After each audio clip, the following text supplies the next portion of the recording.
Black Star Network is here. Hold no punches! I'm real revolutionary right now. Black power. Support this man, Black media. He makes sure that our stories are told. Thank you for being the voice of Black America, Roland. Stay black. I love y'all. All momentum we have now, we have to keep this going. The video looks phenomenal. See, this difference between Black Star Network and Black-owned media and something like CNN. You can't be Black-owned media and be scared. It's time to be smart. Bring your eyeballs home. You dig?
Folks, today's Wednesday, April 8th, 2026, coming up on Roland Martin Unfiltered, streaming live on the Black Star Network. It is Henry Aaron Day. On this day, 58 years ago, Henry Hank Aaron broke Babe Ruth's record for most career home runs. We'll look back on that, also show you my interview with Hammer and Hank in 2017. Plus that year, I was also honored, personally chosen by him as one of his Courage Award winners. And so we'll show you some of that as well. So lots to share with you. Will America finally unite to remove Donald Trump from office? Well, my goodness. After Trump threatened to end civilization in Iran, Democrats and Republicans are like, what the hell is this fool? They're calling for the invocation of the 25th Amendment. Ain't gonna happen, but they're talking about it. Consumers are feeling the financial strain caused by the war in Iran. Prices for gas, food, and baggage are rising, including housing sales slowing down. We'll talk with the founder and CEO of the Neighborhood Assistance Corporation of America about that. In Georgia, a Trump-backed Republican prosecutor won the special election for the seat formerly held by Marjorie Taylor Greene, but Democrats overperformed in a huge way. We'll tell you about that. In Wisconsin, progressives now have 5-2 majority in the state Supreme Court. We'll tell you about that huge win as well. Plus, in tonight's Shop Black Star Network segment, we'll discuss skincare for grown-ups with the co-creator of Care Beauty, a brand specifically designed for mature women. It's time to bring the funk. Roland Martin Unfiltered on the Black Star Network. Let's go. He's got it. Whatever the miss, he's on it. Whatever it is, he's got the scoop, the fact, the find. And when it breaks, he's right on time and it's rolling. Best believe he's knowing. Putting it down from sports to news to politics. With entertainment just for kicks, he's rolling. It's on go, roll, y'all. It's Roland Martin, yeah. Rolling with Roland now. He's funky, he's fresh, he's real, the best, you know he's Roland Martin now.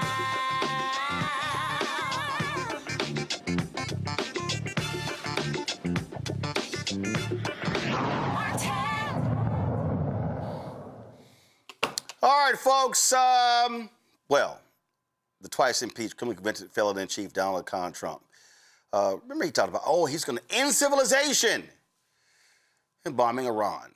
Then announces, we got a 2-week ceasefire. Yo, Iran has been straight up trolling this idiot for the last couple of days. Now, of course, they're claiming, we have this ceasefire agreement. And then the agreement that he claims that, the 10 points from Iran, pretty much, we got it, we're almost there. Iran's like, we didn't agree to that. Y'all, it is so crazy how this fool has gotten played.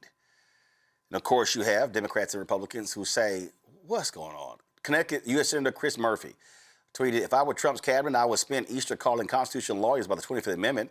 This is completely, utterly unhinged. He's already killed thousands. He's going to kill thousands. He's going to kill thousands more. California U.S. Representative Ro Khanna had this to say: we need to invoke the 25th Amendment and remove Trump. Threatening war crimes is a blatant violation of our Constitution and the Geneva Conventions. He also posted this video calling on the removal of the convicted felon-in-chief. Listen.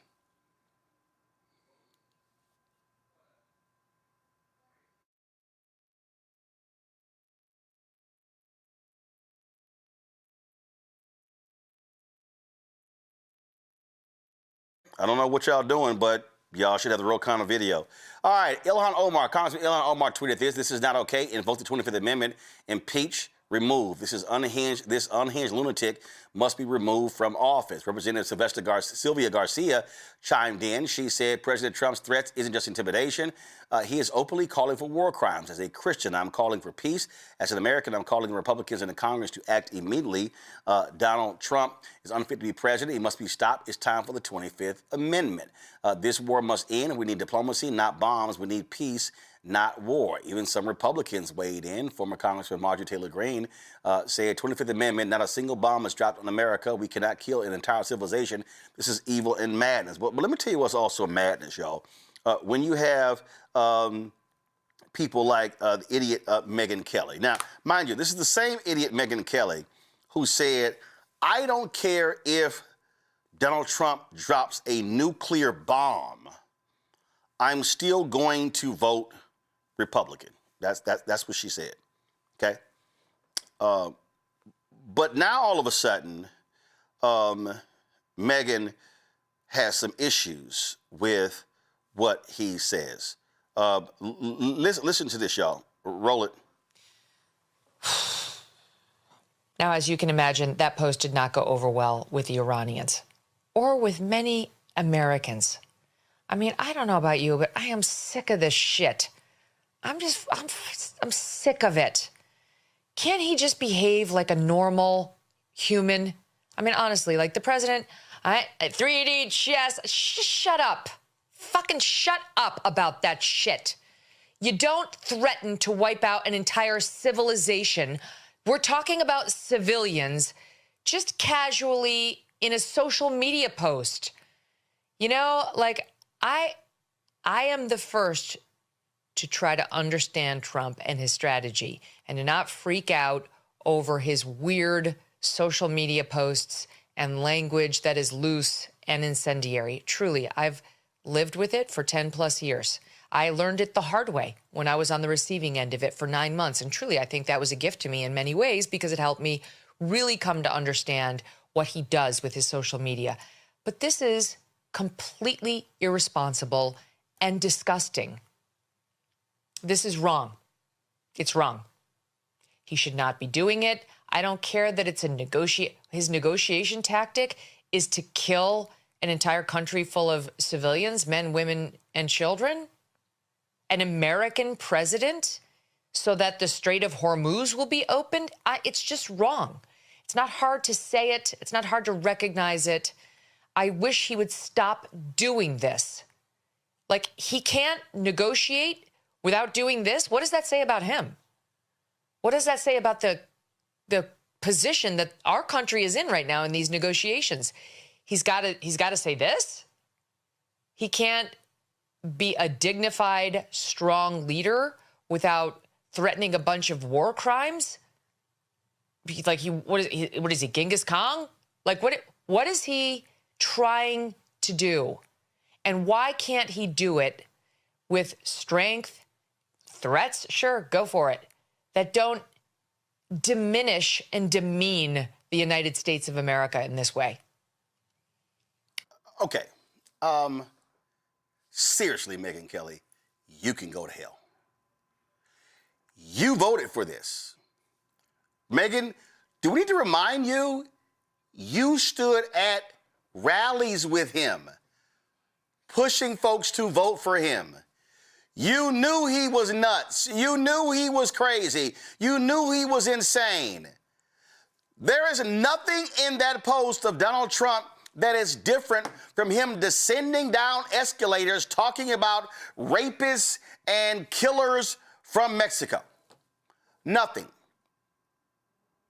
There's nothing since 2011 when he was pushing the birther conspiracy. But you supported that, Megyn. You voted for it. And again, just the day before, you said, I don't care if a nuclear bomb is dropped on them, I'm still going to support Republicans. You said that, Megyn. So anytime any of these people, I saw Eric Erickson's post, and he's sitting here saying, this was a waste. Eric, you voted for it. Oh, you justified it by saying, well, compared to the other side, he was the best option.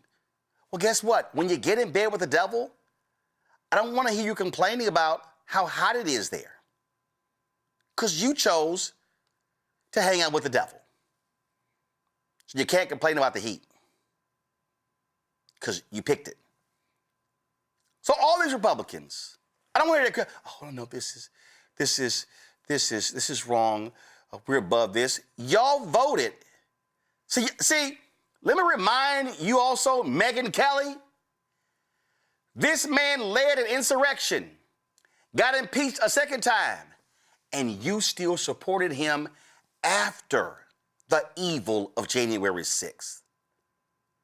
So all people, Megyn Kelly, you can absolutely kiss our collective ass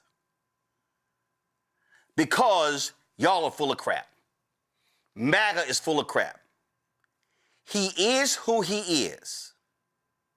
An evil, moral degenerate who has no place being near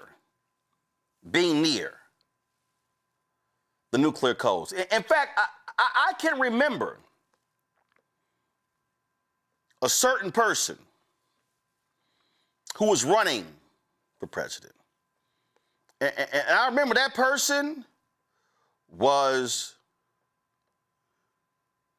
condemning, was slamming, was trashing, saying this man is shameful and pathetic, and he has no business being anywhere near. Y'all remember that? You remember Senator Marco Rubio? Remember all the things that he had to say about Donald Trump and how awful he was and how terrible he was and how this man is going to be an embarrassment to the country? Well, who is standing right next to him every day kissing his ass? The same Marco Rubio, who's now his Secretary of State. So I don't want to hear anything from any of these people. Rebecca Carruthers, President and CEO of Fair Election Center out of D.C., Brian Shapiro, host of Pushing the Limits radio, Joy Cheney, founder of Joy Strategies out of D.C. Glad to have all three of y'all here. I don't care about these people. They're liars, Rebecca. They're not embarrassed. This man was an utter embarrassment when he ran, when he won the first time, and the man refused to even concede the election. He was such an embarrassment. He wouldn't even show up for the inauguration of Joe Biden. And so now you're supposed to think that we're going to believe that, oh, now you're offended, Megyn Kelly? Let me go sit your ass down.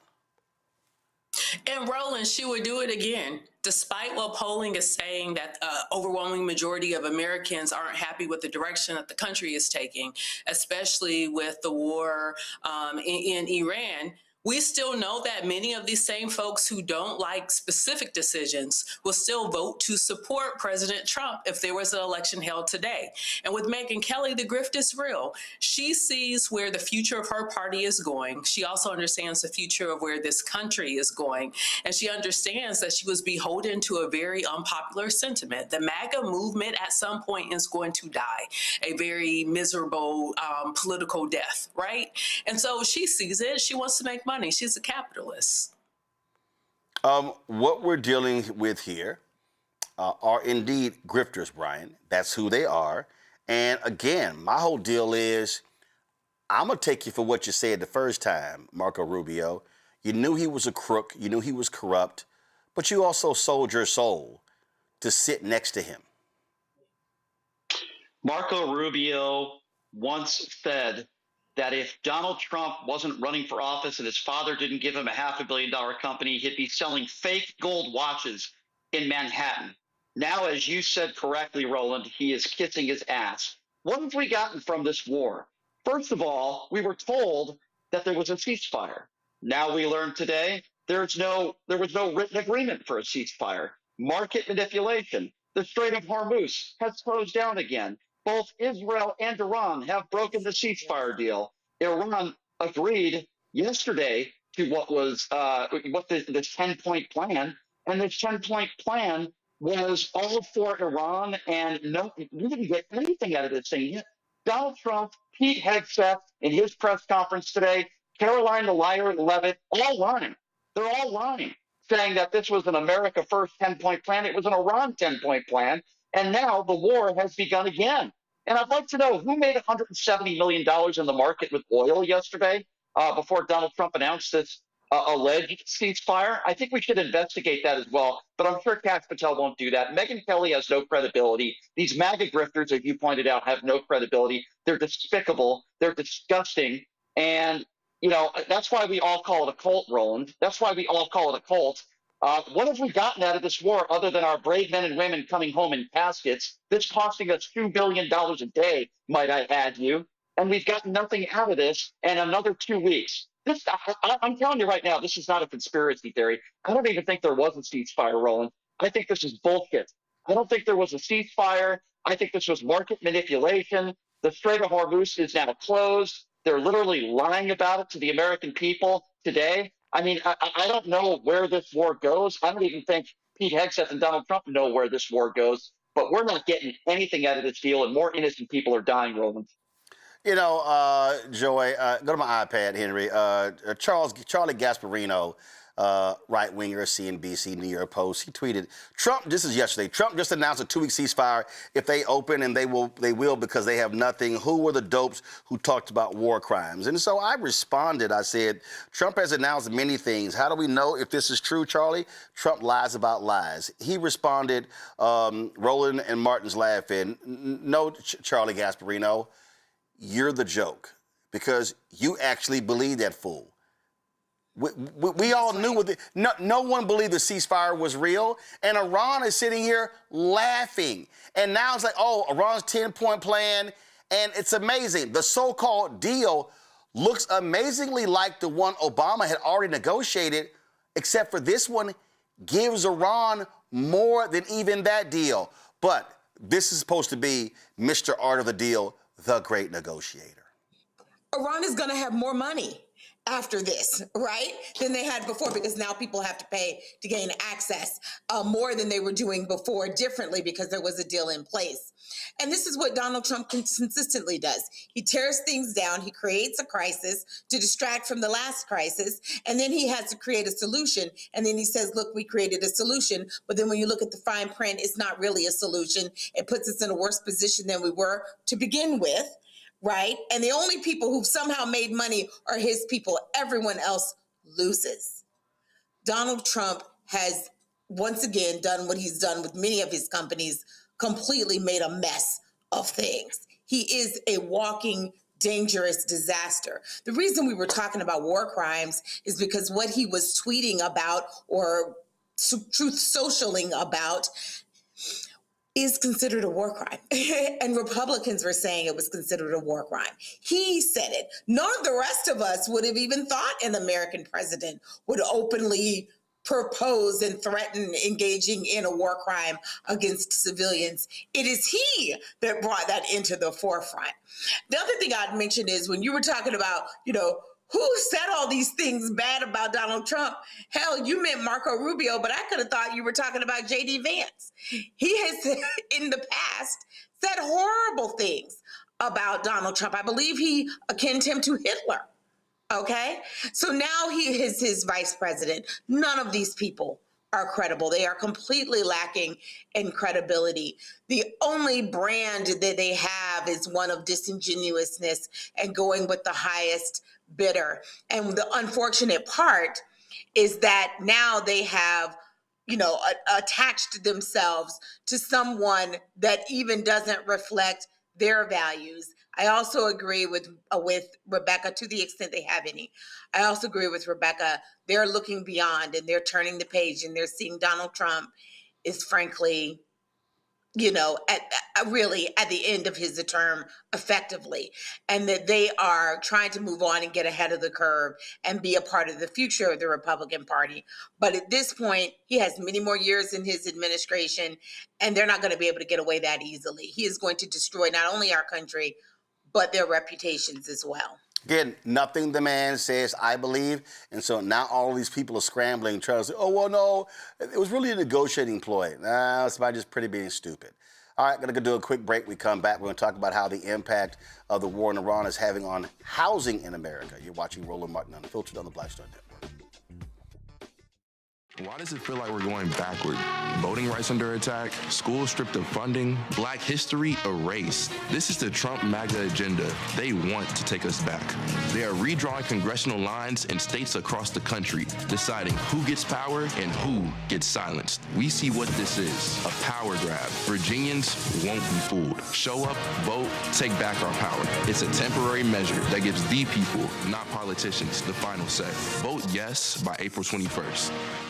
Hey, I'm TD Jakes, and you are watching the Black Star Network. All right, folks. Listen, we have seen a dramatic increase in prices in many areas.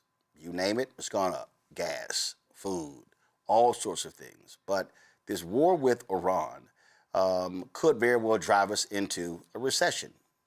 Jamie Dimon, JP Morgan Chase, others have talked about the impact of this on the American economy. And it's causing, in so many sectors, price of goods to go up. You talk about the Strait of Hormuz, guess what? It's not just a question of oil coming out of there. You also have products. We had John Boyd on talking about how fertilizer has gone up some 40% for farmers as well. Guess what? Housing is a part of this. Now we're hearing airlines saying fuel is going to be going up. As a result, Delta's fee hike is $10 for the first and second check bag. $50 charge applies to a third suitcase. Yeah, all of this stuff is happening right before us, folks. Spring is normally the busy time for housing. Well, guess what? That's going to be affected as well. Bruce Marks, the founder and CEO of the Neighborhood Assistance Corporation for America, joins us right now. Okay, Bruce, for people who don't understand this, okay, how does this war in Iran impact housing in America? Well, it's great to be on, Roland. So I would say when we talk about affordability, the one issue, the most important issue around affordability is the cost of housing, whether it's rental or it is to purchase a home. So, yes, we have to be concerned about gas prices and food prices, but affordability is really fundamentally around housing. So when you look at it, since the war in Iran, that, interest rates have gone up between 0.5% and 8%. And that's a significant impact on, people buying homes. And, but the one issue out there that is a bipartisan issue is the cost of housing. And that's where there really is an opportunity to bring down, housing costs for people purchasing and for people renting. Okay, and obviously interest rates are one thing, but even those building homes, their supplies are increasing, which is going to impact prices. But if you look at, yes, you have to be concerned about the cost of the resident. Looks like, all right, what's up with Bruce's signal? Look, we have an issue with Bruce's signal. So let me know we got the signal back. Sorry, it dipped in and dipped out there. All right, Bruce, can you hear me? Yes. All right, so the beginning of that question, we lost your signal. So go ahead and repeat your answer. Sure. So we can talk about, the building of the housing, and that's clearly important, and the cost is going up. Absolutely. But look, we're losing more homes to these Wall Street landlords, Blackstone, Invitation Homes. Many of these Wall Street landlords are buying up residential properties, stealing the dream of affordable home ownership, and people are generating wealth for the already extremely wealthy and stealing that dream. So like we just did a big event, Roland, in Atlanta. We had over 9,000 home buyers come through the NACA Achieve the Dream event over 3 days.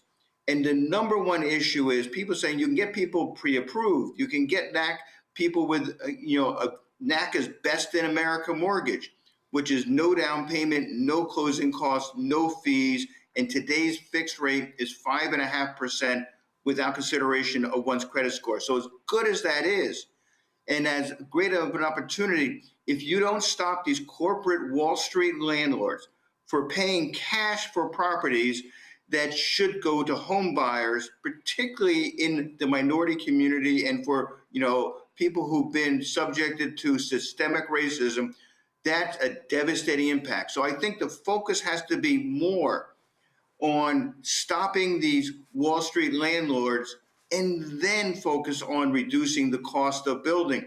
And even President Trump has said that he wants to prevent these corporate landlords. So him and Senator Warren are frankly taking the lead in doing that. And we got to push through that legislation both on the federal level and on the local level. But here's the deal, Bruce.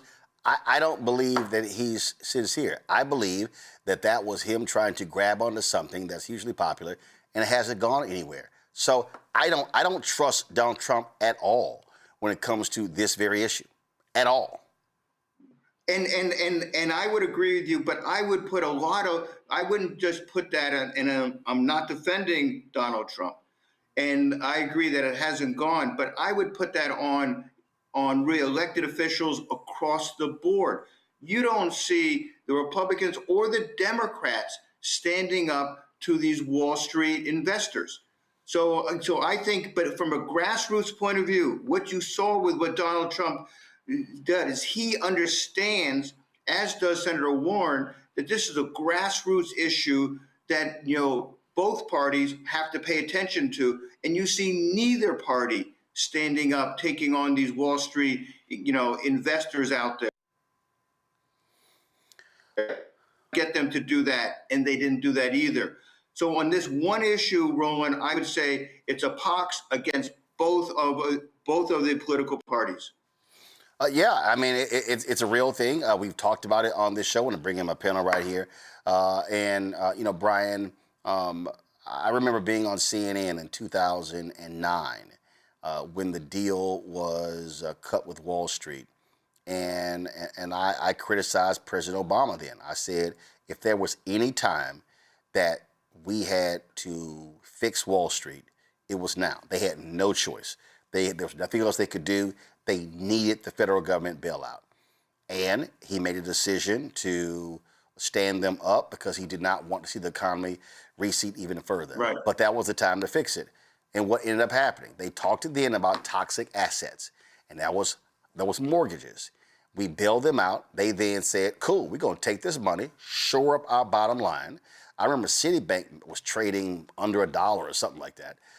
Said, we're going to shore up our bottom line. They held onto those homes. And then when the market recovered, they just decided to start selling off units of 25,000 or so to private equity. And I remember it there in Nevada, in Arizona, other places. And so if you actually had the money, you were like, man, we can get our first home. You can't compete against those Wall Street entities. And they're becoming even more pervasive. And something should be done. Unfortunately, it is not. Yeah, and Roland, I look at the Biden administration, and we know for 4 years Republicans were blaming Joe Biden for high gas prices. Let me tell you something. It wasn't Joe Biden's choice to become president during a global pandemic, and it certainly wasn't Joe Biden's choice for Vladimir Putin to invade Ukraine. But as I said, for 4 years straight, Republicans blamed Joe Biden for high gas prices. By the way, they were headed in the right direction to the point where Joe Biden left office. But now, all of a sudden, this was a choice. I think all of us could agree on that. Donald Trump made a choice to go to an ill-advised and I would argue illegal war. But now, all of a sudden, we can print money. And gas prices, it's patriotic to spend $6 a gallon for gas. Somehow now it's patriotic. Well, let me tell you something. It's not patriotic. Not at all. And it's interesting because they want to take away Medicaid, which they have for 20 million Americans. They want to take away government programs like food stamps and other programs away from Americans because we need to conserve, right? Where are all those Doge people now? We're spending $2 billion a day on this war. Gas prices are through the roof. But those same people that were blaming Barack Obama, that were blaming Joe Biden, now all of a sudden it's okay. Roland, these are some of the biggest hypocrites on the planet. It's despicable. It's disgusting. This was a choice. And Democrats always seem to have to pick up the mess every single time. Barack Obama did it coming out of the George W. Bush economy, which was horrible. Another ill-advised war, no weapons of mass destruction. And Obama had to get us out of that hole. Joe Biden did the same thing after Donald Trump's first administration. And now it appears as though, and let's hope that a Democrat is going to have to do it again. And I repeat, this is important. This was a choice that Donald Trump made to go to war in Iran. It wasn't Joe Biden's choice taking over as president during a pandemic, but it's never cause and effect with these Republicans when a Democrat is in office. But then when it's somebody's choice, they're okay with printing money. Again, the biggest hypocrites on the planet, Roland. The thing here, Bruce, that I think yes. Go ahead. But let me just add this. I think the Democrats have to be more than just being anti-Trump. And that, there's really an opportunity, and people on the grassroots level want to see the solutions out there that the Democrats or the Republicans, but someone's dealing with affordable housing crisis, and it's not there. You have unanimous consent that we have a housing crisis. No one disputes that. But you tell me out there, what are the actual solutions? I mean, we put forth legislation in Georgia called the NADA Act, Neighborhood Ownership, Transparency, and Accountability Act. So that will limit what these Wall Street landlords can own. It will hold them, it'll make it transparent so you can break through the LLCs. And they'll hold them accountable to make sure that the properties is inspected and up to good standards every year. That's the kind of legislation we need on the federal level and on the state level. And if I can add one more thing, we remember what built the white middle class after World War II. It was the VA no down payment mortgage. That should be the standard that everybody stands with, saying we can rebuild our neighborhoods with a no down payment, no closing cost mortgage, and take what NAC is doing and make that the national standard. But we don't see those solutions out there. And we have to be better than just anti-Trump. We have to have those affordable solutions. Thank you. Well, on that particular point there, when I look at what's happening with this war in Iran, it does have an impact on housing in another way, Joy. When Donald Trump submitted his budget, guess what? There are cuts in that budget to housing programs. Again, here we are with a housing crisis, and their response is, remember, he gave that speech to all those so-called Christians in the East Room. Oh, well, we can't afford daycare. We can't afford Medicare, Medicaid, because we got to pay for this military. So what? Screw Americans when it comes to homes in order to blow up another country and destroy somebody else's homes? I mean, exactly. The truth is Donald Trump doesn't care about average, everyday people. I think he's made that clear.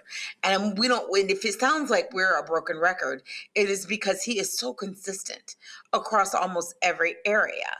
One of the reasons you don't have indiscriminate wars is that they also have unintended consequences. Intended and unintended consequences. This happens to be one. But this is also about having a lack of focus on America first, right? Which is one of the things that he promised. Focusing on the things that average, everyday Americans are dealing with. The fact that the American dream is further and further out of their grasp. Home ownership, affordable home ownership. Today, Rebecca and I are part of two of the same organizations. I won't name them tonight, but in one of the things we did is we worked with a group of girls. And today we were talking about the policy issues that these girls care about. And the number one issue that they named was housing affordability in Washington, D.C. This is a common issue that average, everyday people care about. So they don't want to hear that their federal government is completely uninterested in addressing their issues. But Bruce is right. There were times where Democrats had a chance to do more. I used to work on housing issues. I will tell you, there were opportunities where we could have had a more aggressive strategy around down payment assistance, a more aggressive strategy around all these things. And when we have the opportunity again, because one day Donald Trump has created the environment where Democrats can have an opportunity again because he is so foolish. When we have an opportunity again, we must be Trumpian in our desire to push for the things that we care about and that we know the American people care about. We have to have an affirmative strategy. They need NACA-style assistance. You should not have to have a wealthy parent who left you money or have some large signing bonus to get a down payment in this country. Bruce, now obviously the budget is submitted by the White House, but Congress has its own priorities. And I'm quite sure you're going to have Republicans and Democrats say, no, we're going to keep the money in the budget for housing. Hopefully. So what you're seeing now is like just in the last day or two, the House has zeroed out the counseling budget for HUD's housing counseling program. So that's one of a number of things that are being cut. But the fact of the matter is, I think we have to also look at the silver lining. The bad news is he's undermining government. He is, hollowing out government. But there's an opportunity to really do things in a better way than was done before. So, for example, we are working with people with a Section 8 housing choice voucher, and to use that voucher for the mortgage payment. And so in 15 years, someone with a Section 8 is able to own their house free and clear without the dependency of the Section 8 government assistance. That's a model. What you're seeing Mandani doing in New York City, making government work, and the local governments, we got to take those models in the local government, not just NACA, but Mandani and other entities. And when we have that opportunity after Trump, and maybe even before, to put that as the national standard. That's the opportunity that we have to embrace and we have to do. And there's a lot of people on the local level doing that. But the housing programs in the government in the past has not worked the way that they should work. So it's an opportunity to reinvent how we do mortgages and how we do housing development. For example, we're building modular housing, beautiful modular housing in Selma, Alabama, and selling those 3-bedroom, 2-bath, 1,450 square feet houses for $169,500. That should be the standard out there. So affordability should be less than $200,000, not $300,000 and $400,000. That's what we have to do, and we're doing that with no government subsidies. So that's the standard out there that I think we have an opportunity to do nationwide. And and I'll just add one more thing to it. We know it works because at NACA we have an attitude that if we build it, people will come. And we got thousands and thousands of home buyers in Atlanta, St. Louis, around the country coming because people are looking for affordable solutions. We need to do this from the grassroots up. Thank you. Rebecca? Yes, so Bruce, both of you and Joy brought up some really good points about how previous policy, I think about 2008, 2009, could have been stronger to actually support keeping people in their homes and keeping the cost of home building and home ownership lower. I remember all of the debate around TARP, trouble acid recovery program, and how that money was used to bail out I remember the slogan, bailing out Wall Street instead of Main Street. And the concept was if you gave money directly to the people, they would be able to pay and actually to stay in their homes. And I think about how it impacted the Black community, that billions of dollars in Black wealth was effectively lost because of people being forced out of their homes and not be able to afford their mortgages anymore. So I'm thinking about, so when we think about what it looks like beyond the current administration, and we think about the types of priorities of whoever the party is that's in control, what are like the top 3 big priorities that we should see to encourage home ownership, and especially among Black folks in this country, since we know the wealth gap is there in part because of housing?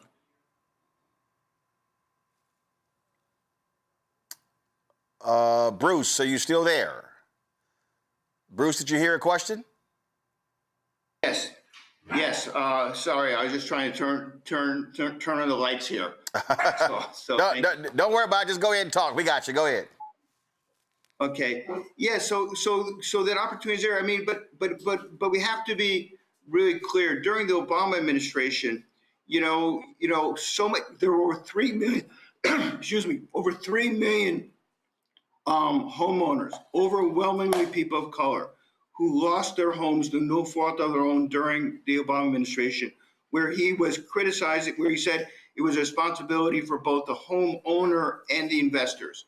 So the fact of the matter is, the programs out there, we know what works. We know it's a huge issue out there, and that we have to implement those on a massive scale. I mean, I don't understand why we have nonprofit developers out there who are charging $300 a square foot to build homes. And that's the focus of the Congress. I'm sorry, excuse me. And we need to be able to, with NACA is showing a model where we can build homes for less than $100 a square foot. That should be what we can do on a national level. All right. Bruce, I appreciate it. Look, it's a huge issue, and we certainly hope to see lawmakers do something about it. We certainly appreciate it. Thanks a lot. Anytime. Thank you. All right, folks. Got to go to the break. We come back. Today is Henry Aaron Day, 58 years ago. Hammerin' Hank, Henry Aaron broke Babe Ruth's career record, 714 home runs. And we come back, we'll honor Henry Aaron. And that's why, of course, you see me. Y'all know I'm an Astros fan. I only rock H-Town. So you only see me wearing two people's jerseys. Of course, Hank Aaron, number 44 for the Braves. April 8th, and then April 15th is Jackie Robinson Day, so I'll be rocking his Dodgers 42 jersey. So we'll talk about that, and I'll also share an interview that I did with Henry Aaron a few years ago. You're watching Roland Martin Unfiltered on the Black Star Network. Support the work that we do. Join our Bring the Funk fan club. If you want to contribute via Cash App, use a Stripe QR code. You see it right here. That's for credit cards as well. Checks and money order. Make it payable to Roland Martin Unfiltered, P.O. Box 57196, Washington, D.C. 2003 7-0196. PayPal's R Martin Unfiltered, Venmo RM Unfiltered, Zelle, Roland at RolandSMartin.com, Roland at RolandMartinUnfiltered.com. We'll be right back.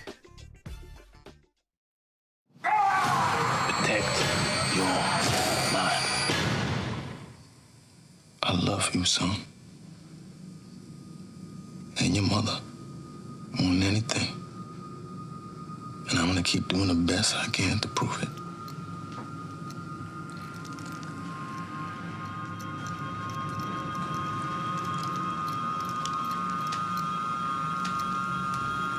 If you're seeing it in your mind, you can create it. Protect your mind, son. It's your greatest asset. Protect your mind.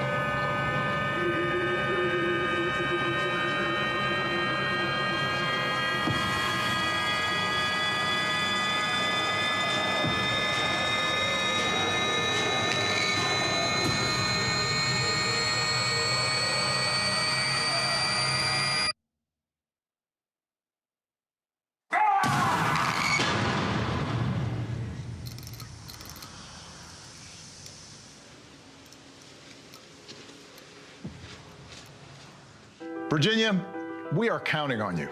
Republicans want to steal enough seats in Congress to rig the next election and wield unchecked power for 2 more years.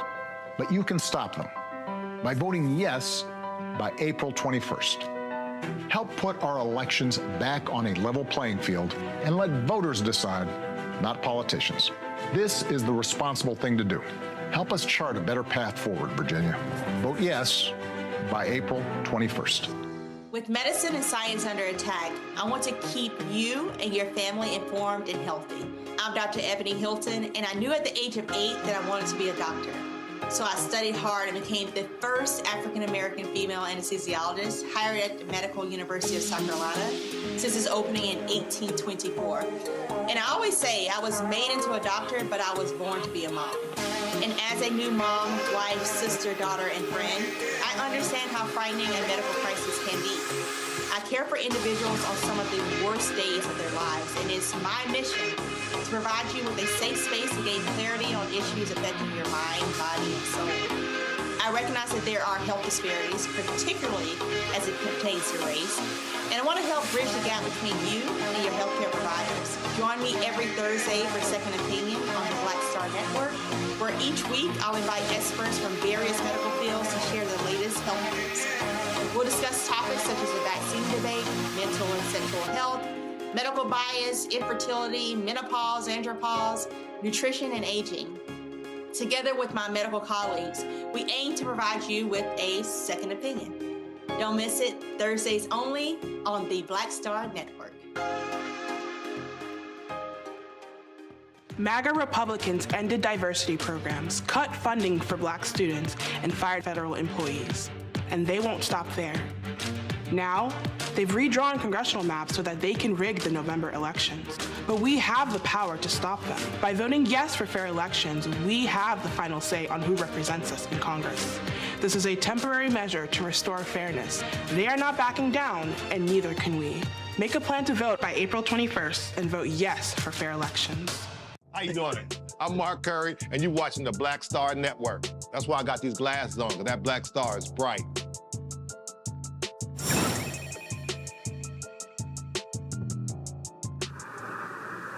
And stay a professional and pitch his game. 1 ball and no strikes. Aaron waiting, the outfield deep and straight away. Fastball is a high drive into deep left center field. Buckner goes back to the fence. It is gone.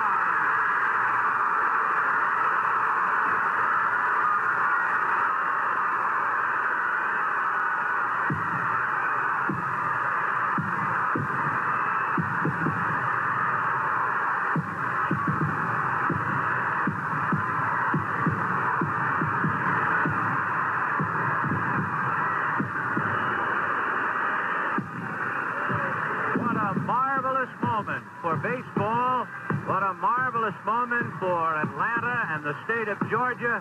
What a marvelous moment for the country and the world. A black man is getting a standing ovation in the Deep South for breaking a record of an all-time baseball idol.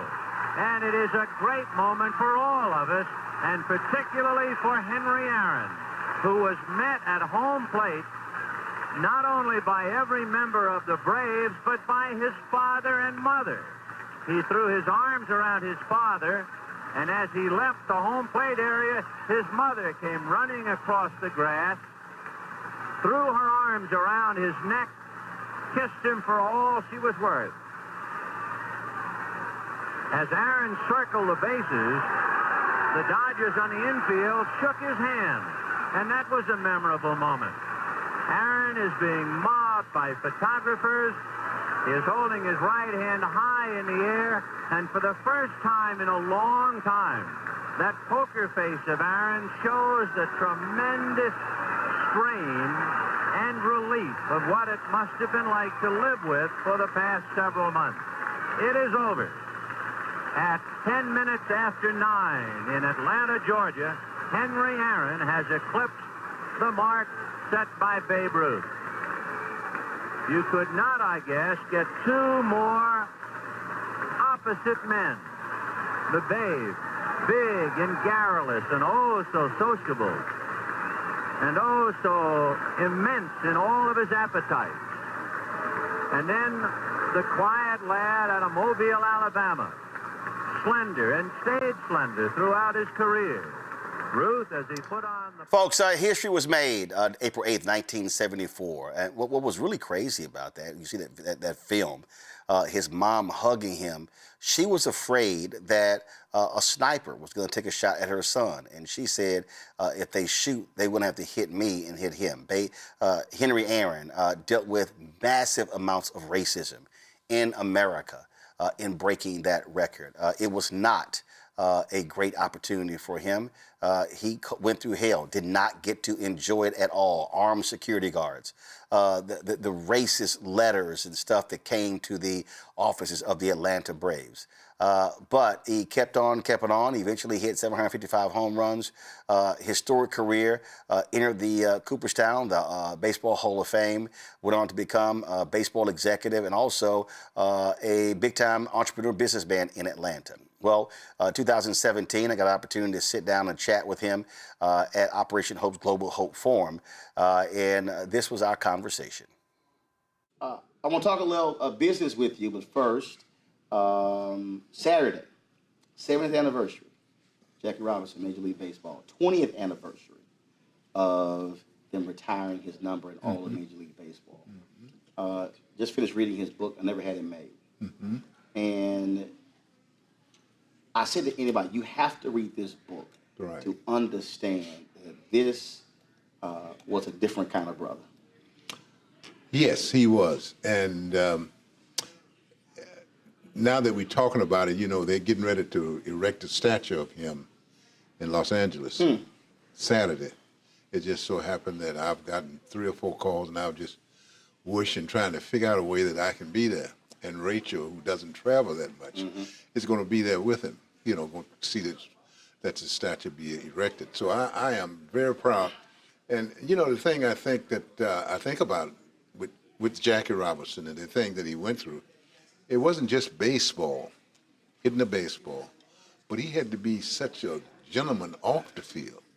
I mean, they expected him to walk on eggshells, really.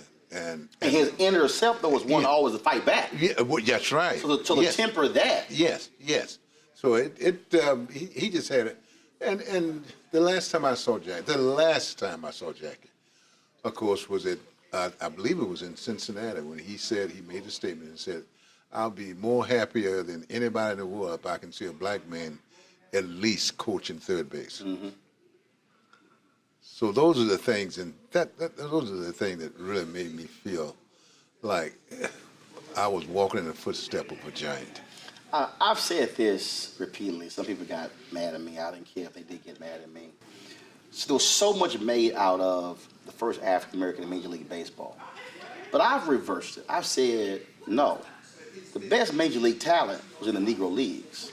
That was called Major Leagues because they had better stadiums, better uniforms, travel. I said, but when it came to the talent, I said, the Major Leagues was the Negro Leagues. Oh, it's no question about it. Absolutely no question. In fact, when anybody talked to me about my upbringing and how I came about and started playing baseball so rapidly, I said I got my education through the minor leagues, playing in the Negro League with players that really helped me learn how to play the game the way it was supposed to be played. And the reason I think that's important is because if we keep perpetuating this notion that we're trying to be accepted into their arena, we are negating the excellence that was in our own place. It's sort of like there's so much made about when an African-American kid gets accepted to an Ivy League school, or they get accepted to an HBCU, people go, okay, whatever. When I go, wait a minute, why do you think that is better than this? Well, actually, baseball was a dull game before we started playing. And when I say we, I'm talking about people like Jackie Robinson, Campanella, and Newcomb, and all of them. And then along came, of course, our guys like Maury Wills and et cetera, who really put some excitement back in the game. Baseball was just a game like hit a baseball, Babe Ruth hit a baseball, stay at first base, hit another base. It was like that. It was really, to be very honest with you, it was a very dull game compared to what it was later on when those players came along and really put some excitement back in the game. It's kind of like, I guess you would kind of say that it was kind of like boxing until Muhammad Ali came along and really started showing and putting a little pep into it. It was substance and style. Yes, that's what it was, and that's the way baseball was, Jackie Robinson retires, goes into business. You finish playing, go into business. Folks don't talk about the reality of how sports legends also began to break barriers when it came to the business side. Because up until the early 1970s, African Americans were not allowed into corporate America. Well, you're absolutely right. And I'll tell you how I got into it, really. I was traveling on a plane one day, and I happened to be on the same plane as Mr. Frank Bellotti, who owned Church's Chicken at the time, who was involved in Church's Chicken. And he asked me, did I want to go in business? I said, yes, I'd love to. He said, well, what, do you want to open up a restaurant? I said, yes, just give me an opportunity. And it's like anything else, all we want to do is just give it a chance and make the playing field a little level so we can have the same opportunity as you had. Just give us a shot. That's all we want. And I said, just give me an opportunity. He said, do you know anything? I said, I don't need to know it, just give me an opportunity to do some things that I wanted to do. And he did. And I went from 1 to 2, and what we got now? I think we got something like 25 or 30 restaurants. And then you went to other areas. I went to an automobile business. Yeah, I got that. And so it was, all we wanted to do, as I said before, and I keep saying this, in everything, no matter what it is, we had the President of the United States did such a mob and a hell of a job. And there is absolutely no reason that we can't do anything that we want to do once the playing field get level and we can have an opportunity to do those things. Obviously today is different when you see baseball players making $100, $200, $300 million. They don't have to create that second career. But what do you say to them when it comes to making that amount of money, the kind of impact they could have post-baseball career? And I think about that. I think about when I first started playing baseball. When I first started playing baseball, I started with $5,000 a year as a salary. That was my salary. And playing in the Negro League, I made $200 a month. But, I didn't let that stop me from doing what I had to do. I realized that things were going to get better. And I realized that if I keep my head above water and do what I was supposed to do, that I was going to make as much money as I wanted to make and share it with as many people as I wanted to share it with. And that was the most important thing. We go through so much when you look at just the history of the black athlete. You look at it, whether it's basketball, whether it's baseball, whether it's football.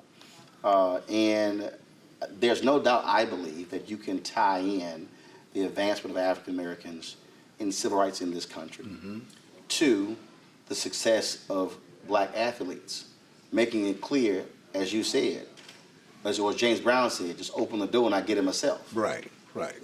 Well, they forget about Kurt Flood. And if it don't be for Kurt Flood, the millions of dollars who these athletes are making now would not have a chance. And basketball forgets about Spencer Haywood. Yes, I think about all of these things, and I had a chance to look at some of the athletes, especially some of the athletes that was played way back, Bill Russell and et cetera. You can go on and on and on, who paved the way for all of us to be where we are. I realized that just because I was making $200 a month or making $5,000 a year, that I wasn't going to always stay there. If given the opportunity, I fought like hell to make doors open for me to show people that if given the opportunity, not only me, but every black can do the same thing. Is that why, for you, speaking at this conference is important? Because you're talking about creating opportunities, and this is about connecting people. It's about relationships. It's about somebody who has an idea, who's looking for funding, who's looking for somebody who says, I believe in you.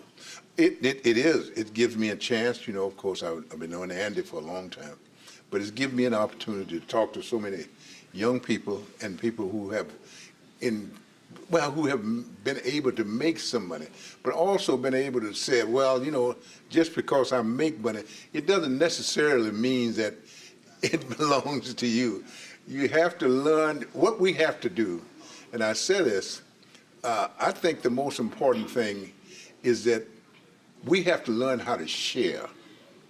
We have to learn how to share whatever our wealth is, if we make $10, we ought to learn how to split that down and share it with others. And that's what I like to do. Do you miss the locker room? Do you miss mixing it up, the relationships? And have you ever been able to replicate that? No, I have not missed the locker room, and I say that not bragging or anything. I think that after 23 years of playing baseball, I tell this story often, and I probably will share it with some people today, is that I remember in Baltimore, I had a friend of mine, and he and I went out to dinner one night. It was a sports writer, and I told him, I said, I can't. The balls that I hit now, that I used to hit over the fence, they don't get no further than the warning tracks.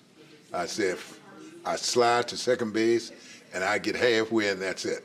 I said, the good Lord has shown me that He's given me the opportunity to play this game for 23 years and do everything humanly possible that I could do. Home runs batted in, playing in the All-Star Game, World Series, and etc. And I said, now it's time for me to show my blessing and my appreciation and give it to other people and let them go with it. You talked before we started rolling cameras, you talked about going to family graduations, yes. Children. Yes. Do they really understand your greatness? You know, my granddaughter does very much so. She's into sports, and every time I go up there to visit her, she says, "Papa, please, I want you to be interviewed by a sports writer." She happened to be a young lady, but I think they do. I think at first they don't. No, when they're young, 4, 5, 6 years old, no. But I think that most of my kids, which I'm blessed to say that most of them are in their teens and understand, I think they understand that what I've been through. And speaking of being through, Jack Robinson went through a lot. You went through hell breaking that Major League home run baseball record. Yes. And I don't think the average person understands what that level of pressure is like. And frankly, for a white baseball player, and I say it all the time, they can just play ball. I say it all the time. We would love just to be able to go to the store and not worry about getting shot, getting followed around. We would love to be able to drive down the street and not worry about getting pulled over by the cops because of the kind of car that you drive. It is just a different kind of life. Well, it was different. It was different for me. It was different for me chasing that record. You know, really. You know, you'd think that the only thing I was doing was bringing a little pleasure to people's mind. You know, enjoying a baseball game, and yet I had to have 2 or 3. Maynard Jackson, who was a mayor at that time, fixed me with 2 detectives that was with me all the time. Half the time I couldn't stay at the ballpark. I had to stay in a hotel room all the time. I had to have Casanova, who was a friend of mine, to bring food to me in the hotel. So yes, things were a lot different for me than they would be for, say, I say this, and no pun intended, like Pete Rose was going after the record. He enjoyed it. I didn't have any enjoyment when I was going after Babe Ruth's record, because every letter I received, people were threatening me and doing all these things. So I had to worry about staying alive, right, or doing some other things. I look at players today. They want to play football. They want to play basketball. I grew up playing baseball. But then there was a point where I fell out of love. I fell out of love with it. When you see the few number of black players today, what crosses your mind? I'm worried about it, really. I am. I'm worried about it, and I have brought this to the commissioner, even Bud Selig, who was commissioner before, and I've brought it to Ron Manfred. I brought it to all of mine that, you know, that it's a problem. It is a problem. And how do we solve it? It's a long issue, you know, really. It's something that I think that if you think about, when you think about the economic struggle that and I'm talking about we as black folks have in this country, if it's a struggle, we gonna feel the pinch. Black folks gonna feel it more than anybody. And when we talk about baseball is a very, very expensive sport, because you have to have the right field to play on, you have to have the bat to play with, the glove to play with, and if your mother and father is not working to do these things, it can't do you any good. So I think that in all, I think that I just like to. I don't know what I can say to say that I hope that in the next few years that we can see more blacks playing this game. There's a kid out there right now, cannot hit home runs, can't steal bases, can't do any of those things, but they can be an entrepreneur. They can be a CEO. Your advice for them? I think that the thing that I tell most kids, most young people, that's in fact, if they don't want to play baseball, there is things that they can do. The most important thing, I think I try to tell all kids, that there is no shortcut in life. Make sure that, if you want to play baseball, take it one step at a time. Some people can jump over a double-A ball and get to the major league, or you can do things the right way. Now, if you want to go into business, you got to treat people right. The most important thing, you got to treat people right and act like it is a business. The most important thing, when I was the automobile business, or whatever I did, I didn't care whether a customer came in my store and was going to spend $1.50 on a flag or anything. I treated that customer the same way that I would treat a customer that came in and had his motor overhauled. So I think that you got to learn how to do that. All right, then. Hammer and Hank Aaron, we appreciate it. Thank you. Thanks a bunch. Thank you. Folks, again, it was great to absolutely know Henry Aaron and bring my panel here. I'll tell you, Joy, we were at, it was the White House. It was one of the Black History Month receptions, and we were waiting for Obama, I think, was meeting with different civil rights leaders. And we were waiting for it to start. And so we're there in the hallway, and so I see Harry Belafonte sitting next to Henry Aaron. Both of them got their canes, and they're just sitting there. And this may have been, and I have a photo, so I've been trying to find it. I'll find it. So I walk up and I said, I have been, wanting to meet you. Now, I already knew Mr. B. We were already friends. So Henry Aaron, he stands up, and I said, no, go and sit seated. He's like, no. He said, I've been waiting to meet you. I'm standing up to meet you. And he begins to talk about loving my show, what I have to say. And so here I am, a fan of his, and he's a fan of mine. And so we connected, traded numbers, and it was a couple of years later when they had theirs. So every year he would pick 4 people to honor for his annual award. And he chose Hank, who was one of the Freedom Riders, Cito Gaston, the first Black manager to win a World Series, Alexis Herman, and me. And we're going to stream that discussion. It was a panel discussion. They actually took us around the field on us before the game, and it was just an amazing experience. But that's who he was, the nicest man in the world, kind, but really someone who really a pioneer, not only in the game, but for a lot of folks who became a highly successful businessman after his playing days were over. I mean, the best part of that whole thing was when he said the number one thing you have to do if you're a person in business, you have to treat people right. Those types of ethics, like that high character, that high mark for behavior and decorum and treatment of, humanity, man's humanity to man, is so, it feels, not popular today. We have a president who, doesn't, virtue flex or virtue signal. He vice signals, right?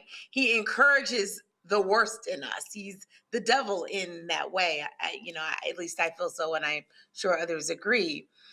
And then to see this dignified man in Mr. Aaron be able to say, those are the things we want to aspire to. The fact that when you see someone, right, who's younger than you, but who you admire, you're humble enough to say, you're admiring me, but guess what? I'm admiring you. I mean, that's what we used to aspire to in our leaders. So I know there are many things we could take away, but, I've been thinking a lot about that. Why is it that we seem to have a race to the bottom in terms of ethics? We started tonight with leaders who have no core and no base to speak of, right? And can go with the wind and can support bad people. It doesn't matter. And this man was not that. And you would have needed that fortitude, that dignity, that honor, that strength of character to endure what he endured, to achieve what he achieved, but to endure what he endured, and then to go on and be successful in other arenas after the game was over. So, that was a really great segment, Roland. And, you are someone's hero. So I'm glad he acknowledged it and gave you your flowers as you did him. When we think about all of that, a lot of folks, I think, Brian, today they see these athletes and they oh my goodness, they think about present day LeBron James, Michael Jordan. They think about Aaron Judge. They think about all of this, and when you listen to these players talk about how difficult things are, the things that they have to do and stuff along those lines. Sure. And then you go, okay, but when you hear the stories of Oscar Robinson and Henry Aaron and Bill Russell, when you see these documentaries, I mean, these are people who you had portions of America who were cheering them on. But even there were people who were cheering them on the field, despised them off the field.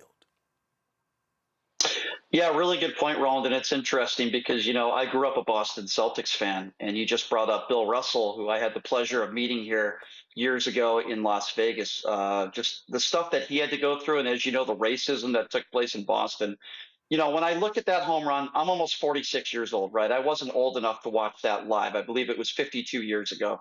Listening to Vin Scully make that call and watching him as we watch it right now, and then watching him round the bases and hug members of his family. And let's remember, in that era, and 52 years ago, having an entire stadium of people, I would imagine some of those people probably didn't like black people, were probably racist. But to have everybody in that stadium standing up, giving him a standing ovation, it's an emotional moment. It should be for everybody, not just historians from a racial standpoint. And then you talk about what he accomplished in business. I think of him a little bit like I think of like a Magic Johnson, a little bit of a different era, but how successful Magic Johnson has been in business after basketball. But I just watching that moment, it was very rare back then. And you think of all the people that he paved the way for, not just in sports, but in business as well. A legend. Here's what I'm very grateful for, besides what we've already discussed here, is that at least he was able to see the first black president, right? He passed away, I think, 5 years ago, Roland, if I'm not mistaken.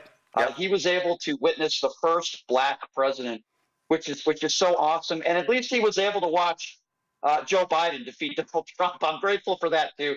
I'm so jealous, Roland, that you were able to have that relationship with him. What a wonderful man. And watching that home run, I haven't watched it in a little bit. It brings tears to a lot of people's eyes.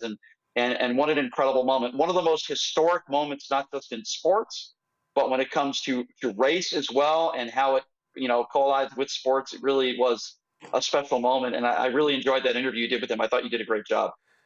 Well, I'm going to make you slightly more jealous, Brian. And I'm going to make you slightly more jealous. Somebody who you mentioned who was also a fan of mine, who I got to meet, who when I first met him, he went, "I know you," and that was Bill Russell.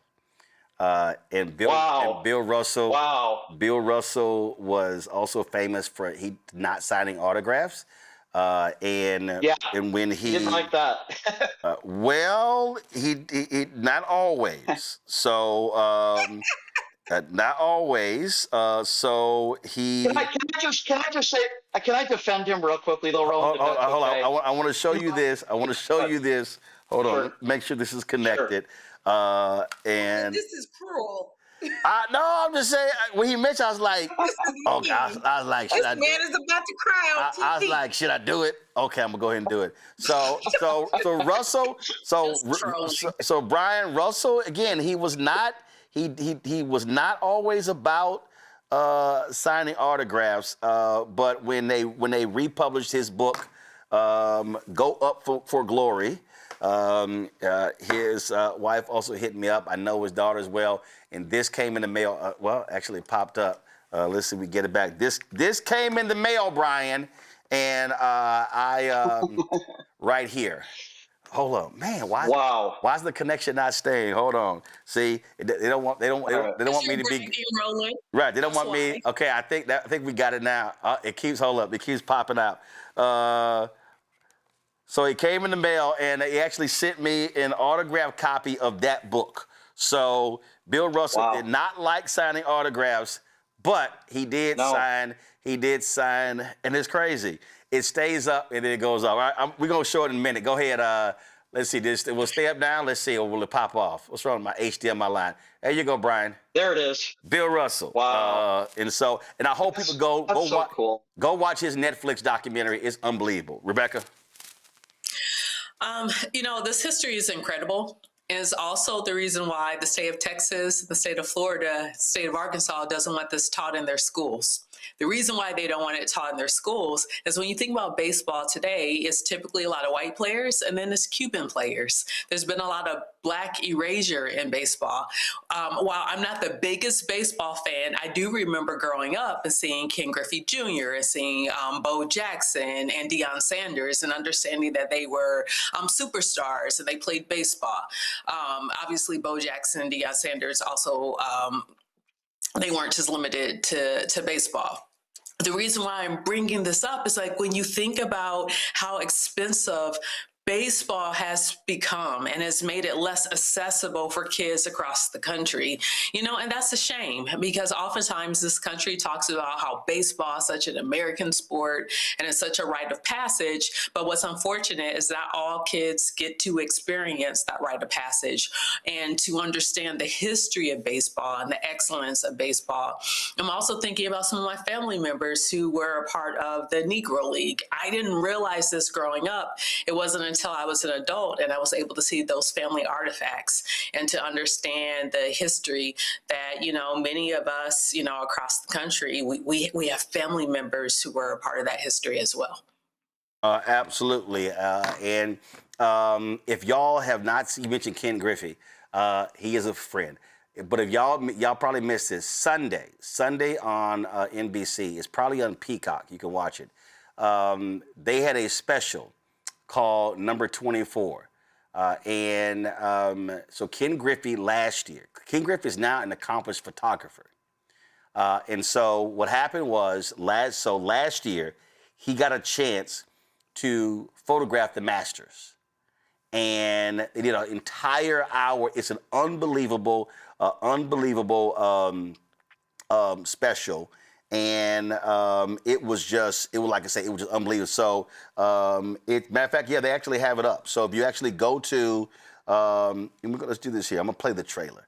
And again, folks, if you know his history, his dad, of course, played in Major League Baseball. Unbelievable player as well. And Ken Griffey Jr. really pays homage to the players before him, like Henry Aaron and like so many others. It was really great. The Masters produced this. This was the trailer. Y'all go to Peacock and check it out. Friends, Jim Nance, along with Masters champion Trevor Immelman, we welcome you to this tradition unlike any other. This is only just beginning today, and we've got to get a little bit more serious than we've been so far. We need pictures with sense of place, pictures that say Masters. Think about making sure that your pictures will stand out in a set of 8 photographers' work. And we have a young photographer in the corner, new to this, coming to join us today. This is an amateur photographer who's turned up at the Masters. He is not one of our professional chasers who'll produce day in, day out 40 pictures a day. I get some doors open. Yeah, it's called Photographer Number 24. It's pretty great. Again, I really hope folk understand, why we do this, why we talk about greats like Henry Aaron, and also why I believe it's important for us to document these stories too, because for too many people, the stories don't get told, and I am a stickler about going back into the archives. We pulled a lot of information. There was a conversation in 2017 between Henry Aaron and Andrew Young at Global Hope Forum. We're going to stream that after the show is over. And we're going to also stream the opportunity that we had as well with that session with the Braves and Henry Aaron, who was sitting front row, and his wife Johnny. And, you know, these people, what they endured, what they went through, cannot be overstated. And when I think about present-day ball players, every time I'm at the NBA All-Star game, I see Spencer Haywood. I mean, this is the guy who sued. His case went to the Supreme Court, and he won. If you are a young ball player today, guess what? Every time you see this man, you should be saying thank you, thank you, thank you. And so this is a good guy. And a lot of people, they just don't fully understand that. This actually, so when they had that weekend with Henry Aaron, it was a big weekend. Then a concert after MC Hammer performed. This was the package that we produced at TV One.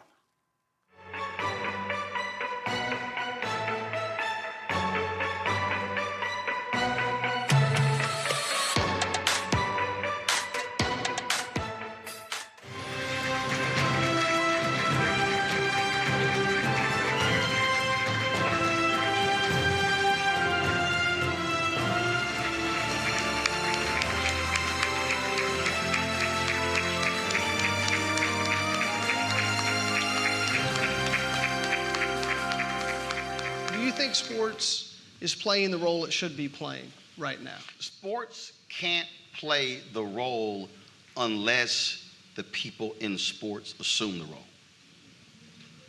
So it's not the role that sports plays. Who's actually playing sports? What is the level of consciousness of individuals who are actually playing the game? If you don't bring the consciousness to the table, nothing is actually going to happen.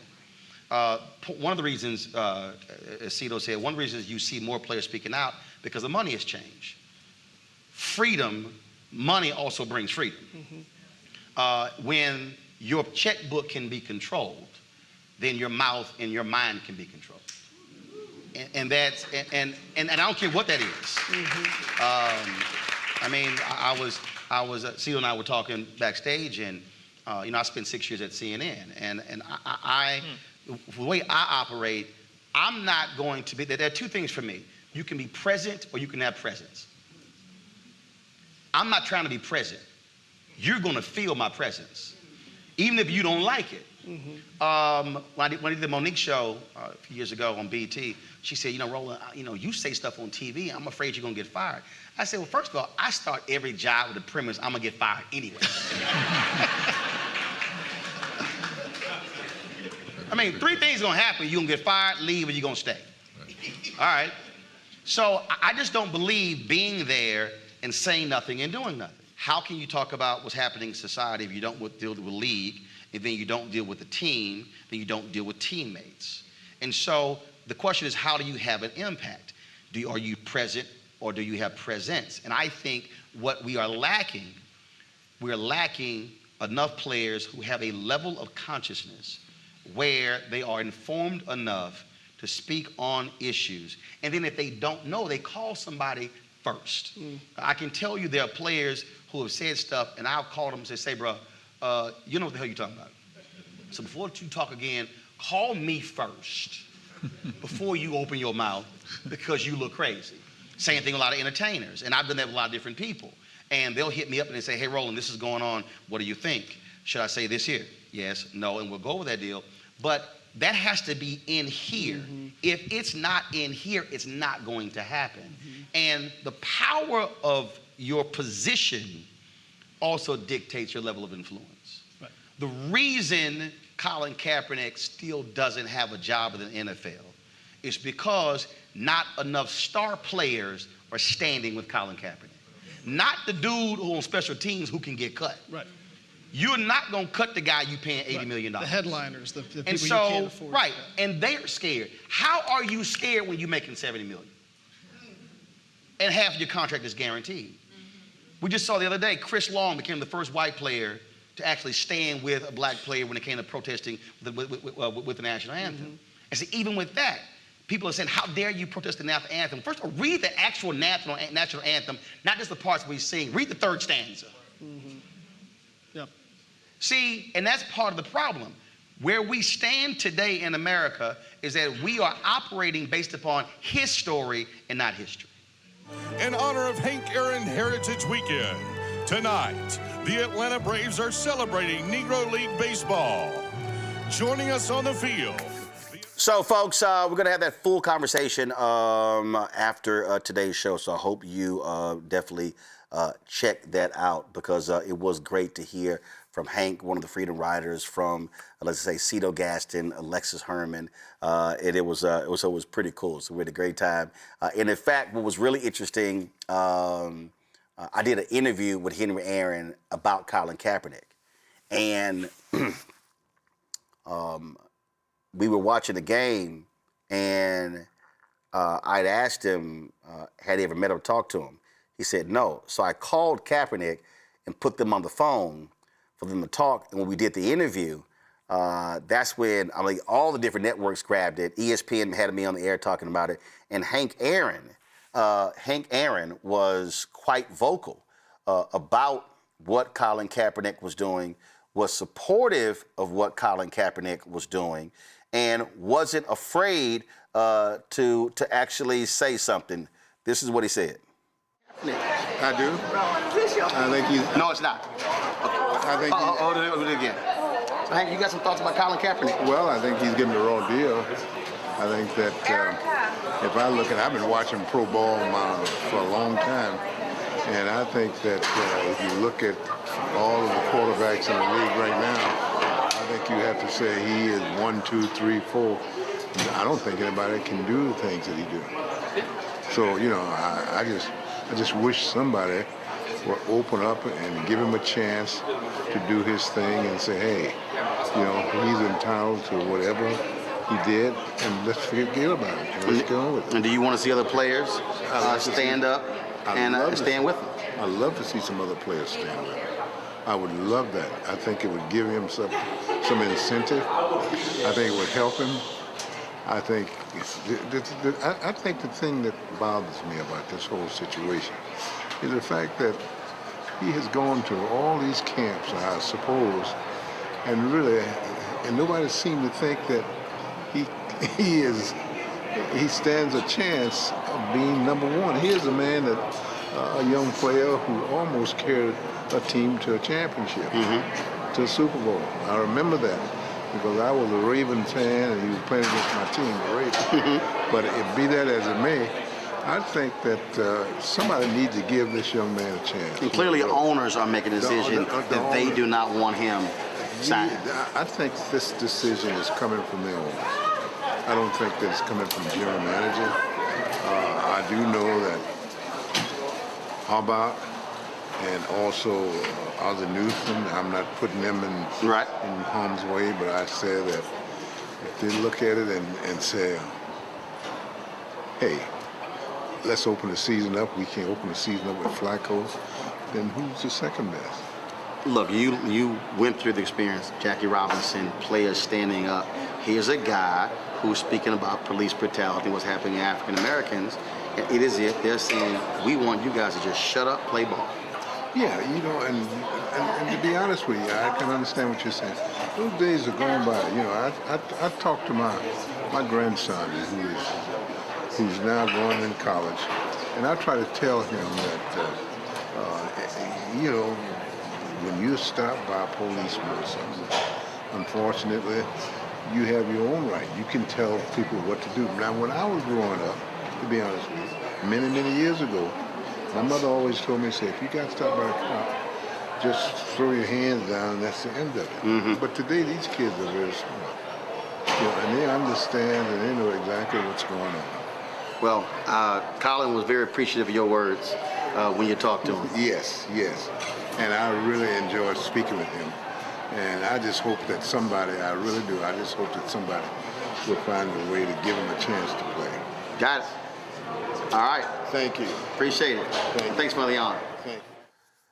That's called leadership right there, folks. Yes, Hank Aaron passed away 5 years ago, and hopefully baseball will actually make April 8th a day every year like they do for Jackie Robinson. The Atlanta Braves celebrate Henry Aaron Day on April 8th. But again, really all of Major League Baseball should do the same. All right, let's go to a quick break. We come back, our Shop Star Network segment and more. You're watching Roland Unfiltered on the Black Star Network. MAGA Republicans ended diversity programs, cut funding for black students, and fired federal employees. And they won't stop there. Now, they've redrawn congressional maps so that they can rig the November elections. But we have the power to stop them. By voting yes for fair elections, we have the final say on who represents us in Congress. This is a temporary measure to restore fairness. They are not backing down, and neither can we. Make a plan to vote by April 21st and vote yes for fair elections. I'm Ryan Wilson, CEO and co-founder of The Gathering Spot, and you're watching Roland Martin Unfiltered on the Black Star Network.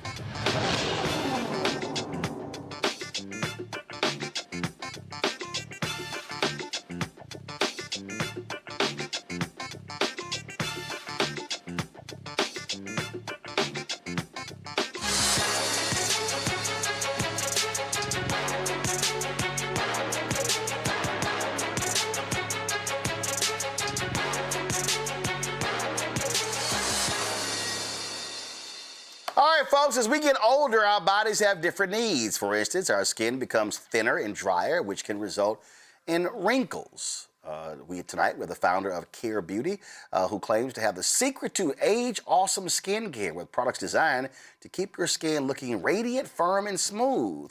Lori King is the co-founder and CEO of Care Beauty, joining us from New York. Glad to have you here. So, all right, so first and foremost, this is for women, this is for guys. Who is this for? Because I see here we got the grown-up, you call it the grown-up moisturizer. First of all, what does that mean? That moisturizer is for kids or something? What do you mean the grown-up moisturizer? What this means is that this is for grown-ups. This is not for a 20-year-old. How's that sound? So is there something different about the product and how it's made based upon age? Yes. So this is too potent for a 20-year-old skin. What happens in your 30s and escalates in your 40s and 50s is hormone decline. So you have a significant loss of progesterone, testosterone, and in particular, estrogen. And that is a key factor in how our skin starts to pretty much collapse. Okay. And so explain to people how our skin changes when we get older.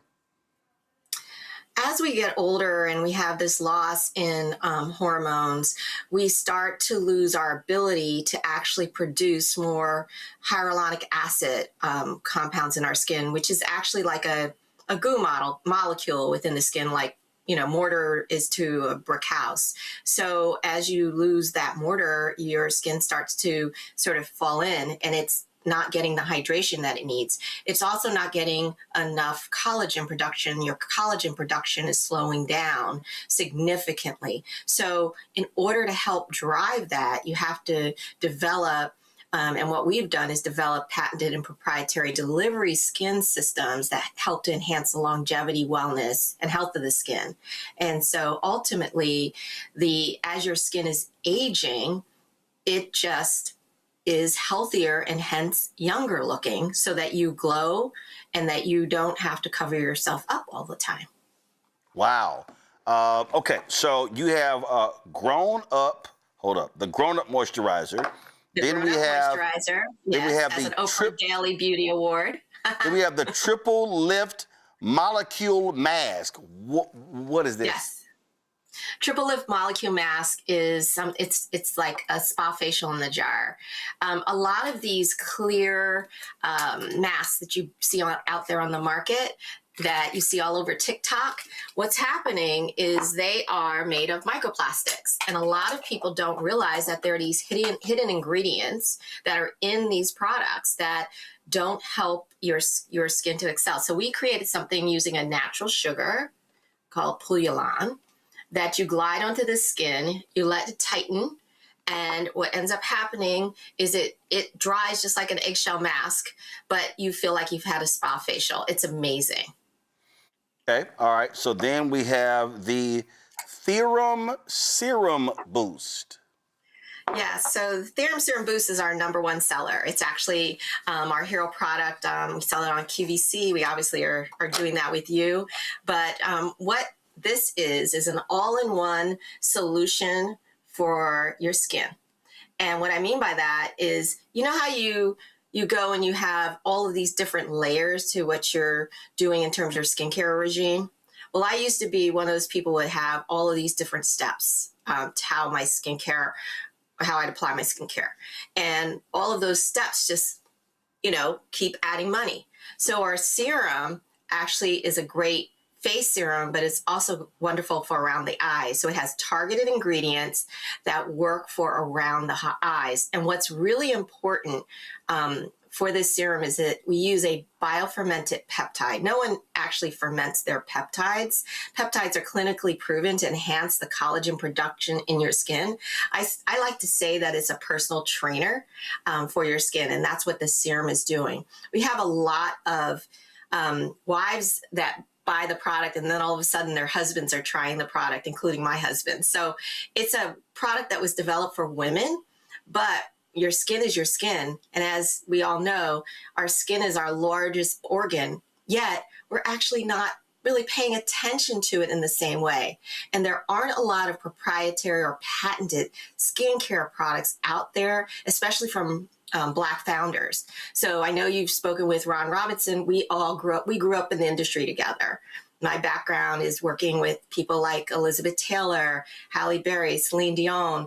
I've worked with John Frieda creating brands, Boots No. 7. So working with all of these different people to really understand the chemistry of how we can solve for what's happening to our skin is where the key insight is. And mine is specifically for mature and midlife skin. So that's the big difference, because it's just not something that someone younger should be using. And that's the key distinction. Well, let's go to our mature panel. And let's see. Come on. You're calling them the mature panel now? Let's go to the mature panel. Let's come on, so pull them all three. Let's see. Who shall I go to first? Who's the most mature on this panel? Who's the most mature on this panel? Let's see. Joy, you the most mature, Joy? Well, it might be me. I was thinking that tonight when Brian said his age. I'm like, damn it. So yeah, no, it's me. But Black don't crack. That said, we do have to have skincare.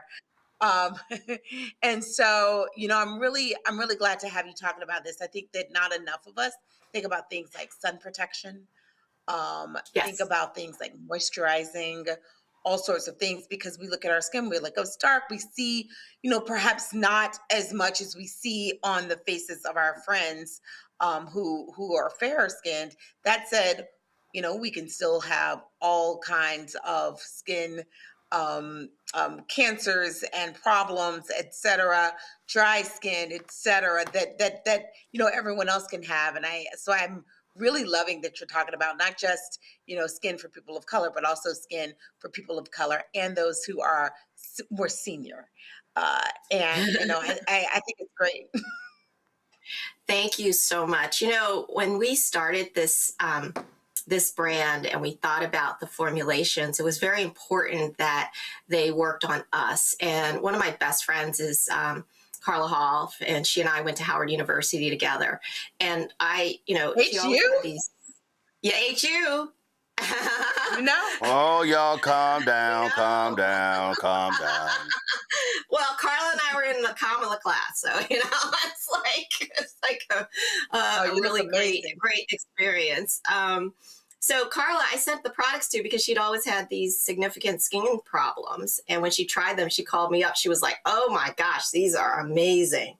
And I was like, all right, we're on to something, because she's got significantly dry skin and had problem in sensitive skin and menopausal skin that needed some recovery. And so she's a dedicated care user to this day.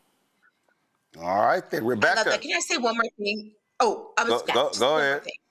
I'm obsessed with skincare, and there are products that I really love. And one of the reasons is they're in my social media feed constantly.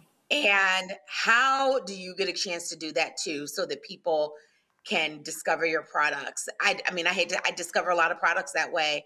And you go on them once, and then they're like the best product you've ever seen, and you see all of the testimonials. How are you doing that and breaking into the market?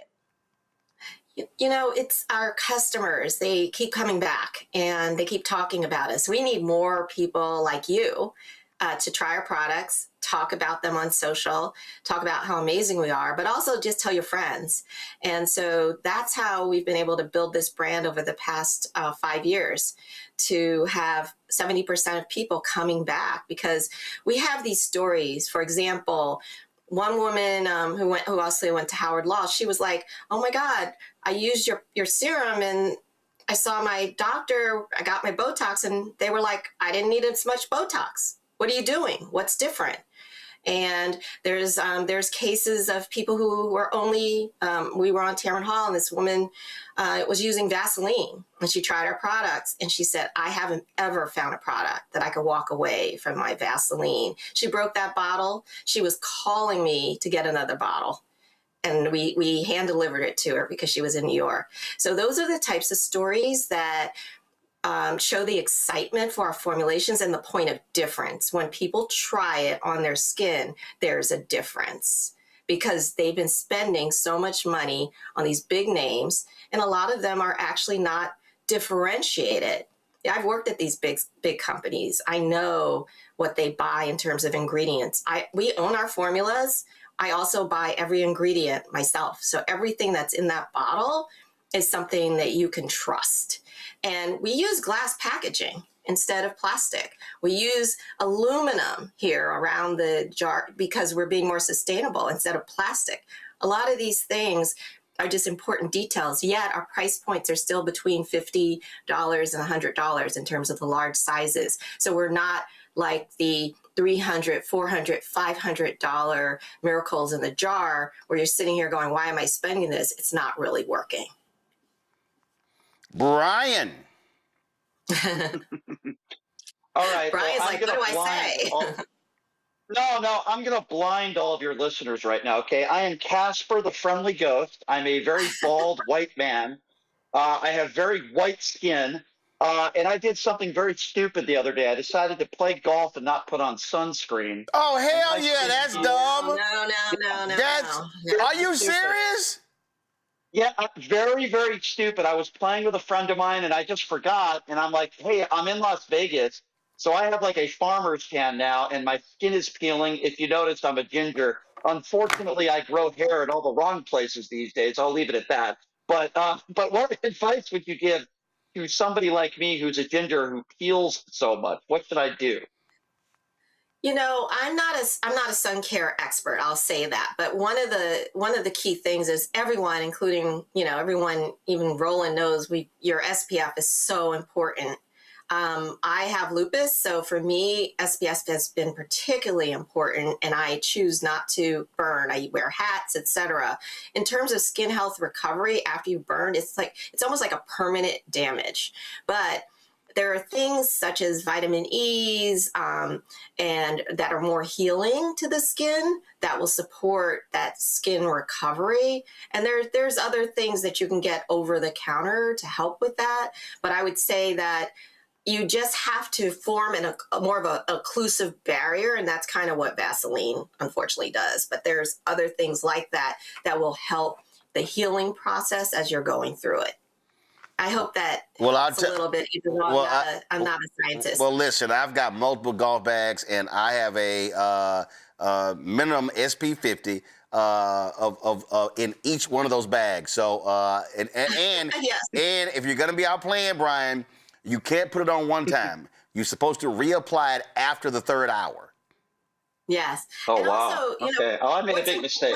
That's right. Well, what's also important to your listeners is that it's not just your face and your head. Yes. No, it's your face. Your neck, I play golf. chest, It's your arms, your if you're out, if is any part of your skin exposed playing golf, put some of that sunscreen on it. So you're talking about face, ears, neck, back of your neck, legs, ankles, all forearms, hands, all of it because it's exposed. So again, I play lots of golf, so you can see right here. You can see there's a line right here. This is called golf cap line right here. So yeah, I spend a little time on the golf course.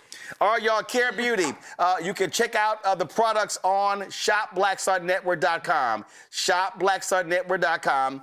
Check the products out. Go to the website and please, by all means, wrong one, guys, wrong one. That was yesterday's guest. That was yesterday's guest. Come on, y'all. I need y'all to keep up. I got it. Okay, pull up Care Beauty on the site. I need y'all to be paying attention in the control room. Okay, all right. So again, go to shopblackstarnetwork.com to get the products. We appreciate it. Good luck with this, and I hope it does well, Lori. Thank you. All right. I really appreciate it. I It's appreciate good to see it. you. Thank you so very much. Let me thank Rebecca. Let me thank Joy. Let me thank Brian for being on today's show. I certainly appreciate it. Thank you so very much. And I will see y'all next time. Folks, that is it for us. Tomorrow, we will be live on the campus of Virginia State University. Virginia State University. Pull the graphic up. We're going to be there, of course, talking about this special referendum on April 21st. Early voting is happening right now. Let's pack the house. Petersburg, Virginia. We're going to be in the house tomorrow. Friday, Norfolk State University. We're going to be there Friday, so we want to see y'all in the house as well. Thursday and Friday, Virginia State, Norfolk State. Cannot wait to see y'all there. So again, check it out. All right, folks, let's see here. We want y'all, of course, give me 1 second. So y'all are telling me the products are not on the site? Okay, we should have known that before the show now. So remember I told y'all, check, always check. So I just sent a text to them, so folks, we'll get that up ASAP. So I just hit the people who control the mall, let them know. So call them, please. Control room, will y'all call them? All right? Please, but I got you. But we should always know that before we have them on. All right. Do me a favor, folks. Join our Bring the Funk fan club. We wanted your support for the show, for what we do. Allow us to be able to broadcast all across the country to cover the stuff that matters as well. So do me a favor. If you want to join, you want to contribute via Cash App, please do so. Use the Stripe QR code. You see it right here. That's also for credit cards as well. Checks and money order. Make it payable to Roland Martin Unfiltered. P.O. Box 57196, Washington, D.C. 20037-0196. PayPal is R Martin Unfiltered. Venmo RM Unfiltered. Zelle Roland at RolandSMartin.com. Roland at RolandMartinUnfiltered.com. Don't forget also, download the Black Star Network app. Apple phone, Android phone, Apple TV, Android TV, Roku, Amazon Fire TV, Samsung Smart TV. Also, of course, please, again, download the Black Star Network app. Now, if you want to get our swag, please do so by going to shopblackstarnetwork.com. You name it, we got it, folks. Our hats and our T-shirts, all our good stuff. Please check that thing out right there on the site. Again, shopblackstarnetwork.com and Black-owned products. A lot of different companies, folks, on the website. So you see I'm scrolling right here on my iPad. And so you can see we got our featured founders right here. And, of course, Care Beauty is going to be added shortly. And so we're hitting the folks right now to make sure to get that done. So if you go to the website, again, you can support all of these Black-owned companies. We got comics, we got jewelry. My goodness, we've got creams, we've got skincare, we've got hair products, pet food, you name it, we got it right here on shopblackstarnetwork.com. Check out the breakdown of Brittany Noble every day, noon Eastern, right here on Black Star Network. And please check us out there as well. Again, tomorrow night, we'll see you on the campus of Virginia State University. Look forward to that. Friday, Norfolk State. Great conversation, great panelists. Let's pack the house out. Again, shout out. He's an ancestor now, but we want to shout out Henry Aaron Day today, April 8th, 1974. He broke Babe Ruth's record. Hit his 715th home run. Went on, of course, to finish at 755. So, hat tip to our dear brother, Henry Hank Aaron. All right, folks, that's it. I'll see y'all tomorrow. And tomorrow, we'll be celebrating the birthday of the great Paul Robeson. That's right. That's tomorrow. All right, folks, I'll see you tomorrow. Holla!